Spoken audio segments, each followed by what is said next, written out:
Hello guys, welcome to the voice blog. Please comment, rate and subscribe.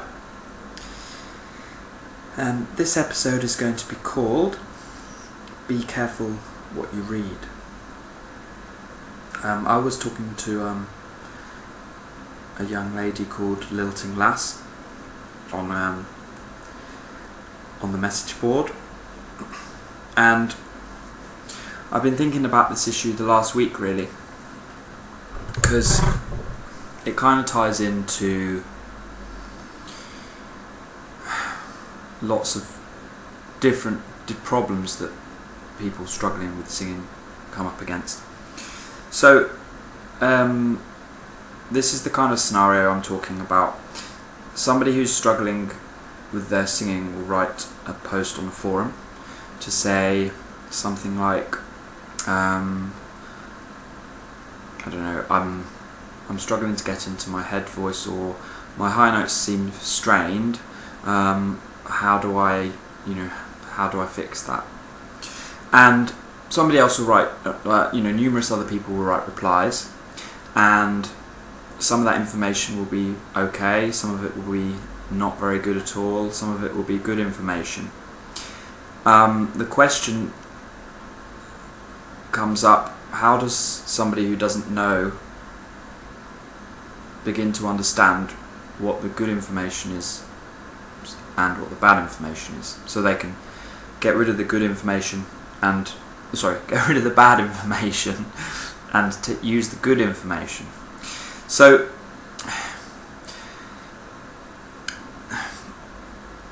also let me mention that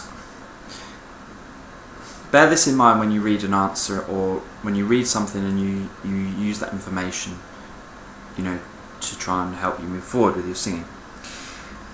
When somebody uses language to convey a certain feeling, and somebody else reads that and interprets it, it's kind of like a game of Chinese whispers, because the person who's writing the information has a sensation when they're singing. They translate that sensation into words. The other person reads those words, they interpret those words and translate it into a physical feeling. So it's like 4 different steps that has to happen, and you're translating a physical sensation into language, and then that language gets retranslated back into a physical sensation. In that process, like a game of Chinese whispers, a lot of information is jumbled or misinterpreted or slightly taken in different ways, depending on the different contexts that each of those people are working within, the different beliefs they might have about singing. And so it's a very imprecise, imperfect way of conveying what it actually feels like to coordinate your voice in an easy way.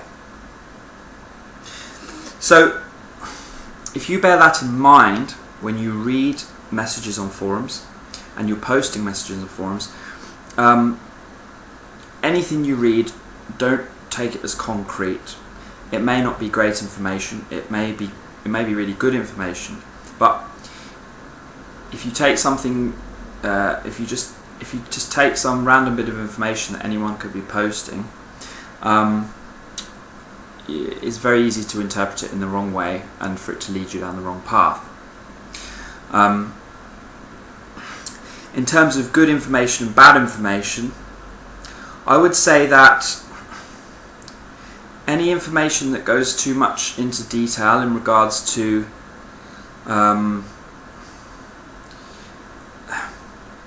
abstract kind of ideas, like you need to, like things like, you need to open your throat more, or you need to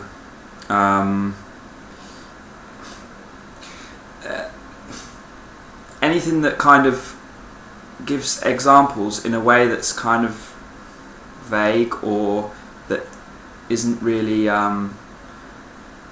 that's kind of indirect, So I'm trying to think of an example.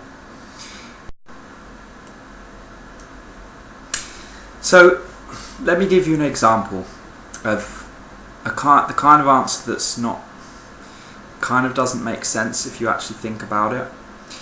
I'm not going to say where this is from or who it's by, but it's not from the SS forum. Somebody's asking essentially about their high notes are raspy sometimes and not raspy other times, and somebody's answered, are you using your diaphragm to power your singing? I find that notes get weak and or raspy when I sing from my throat. So let's just think about that answer for a sec. Like, what does it mean if I sing from my throat? Because when you make sound, there's only one thing happening. Air comes out of your lungs, the cords close, and the air vibrates the cords. So the whole idea of are you singing from your diaphragm or your throat, like, it's kind of vague. It doesn't really make sense because the physicality of making sound is always the same, regardless of what sound you make. Whether it's necessarily healthy or unhealthy, the physical process is always the same. So it's like, it doesn't really make much sense, and it's not really information that's going to help anyone. But people like to give answers like that. And, you know,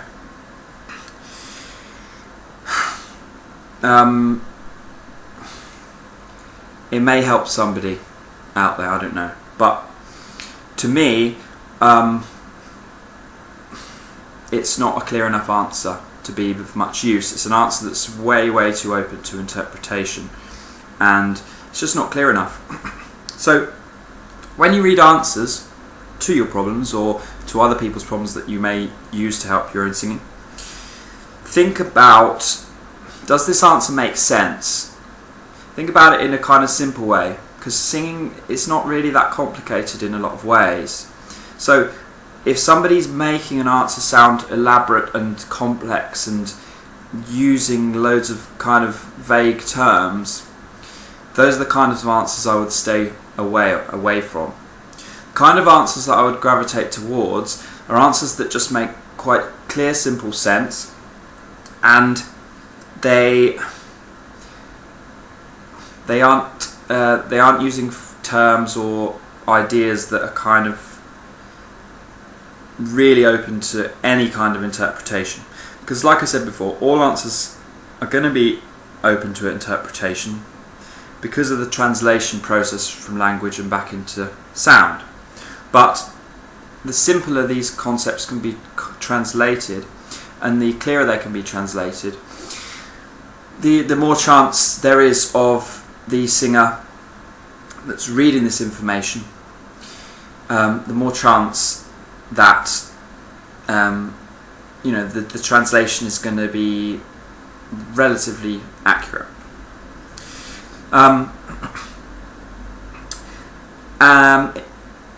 That's enough of that anyway. In regard, there was something else that Lilting Lass was also talking about, and that was to do with when language is very useful, and that is in a situation where you're one-on-one with a teacher, for example, and they are showing you something in terms of... Let me go back a little bit. This is why the best way to learn is to sit down with somebody that knows what they're doing, and for them to make sound, for you to copy that sound, for them to say yes, that's an accurate copy, or no, that's an inaccurate copy. Think about it. Rather than the game of Chinese whispers that we were talking about, you've got direct communication between two people, and one of those people knows what they're doing with their voice. So they can say no, yes, no, and they just guide you. Much, much quicker, much, much more effective, and much simpler. This is why it can be really, really useful to get help if you're struggling with your singing. A lot of the good teachers know this, which is why you'll often see some responses on the forums by great teachers who will say something like, they'll give a great answer, but they'll also say, a lot of this may confuse you or lead you in the wrong direction. If you really want to understand it, and you're struggling to understand it, then you need to sit down one-on-one with somebody. They understand that the written, the forums and things, it can be useful, but ultimately so much information is lost in translation that it can be futile often. So one-on-one with a teacher, you experience something and they say no, that's wrong, or yes, that's right. They're guiding you. You struggle with something. At that point they may pause and talk to you about that, and at that point it's completely different, because at that point you've both just experienced something, and the comment on that experience is elaborating and giving more depth to that particular physical experience. Because it's directly related to that, it's a much more clearer way of describing a certain thing with a certain singer. Because with that physical sensation and the direct relationship that the singer and the teacher have had at that point, the words will give context and more meaning to that experience. So, really what I wanted to get across in this episode is try and get anyone that's struggling to really be careful with what they read and not just take everything as gospel. Really think about what they're reading. If they're going to take it as information that's going to help them, to really think, does this information make sense? Is it simple and clear to understand? And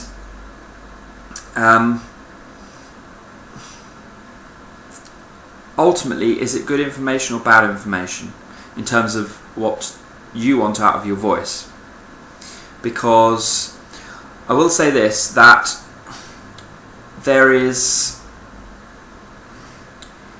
information that will help some singers and not others in regards to different people have different expectations and different visions of what they want to get out of their voice and their singing.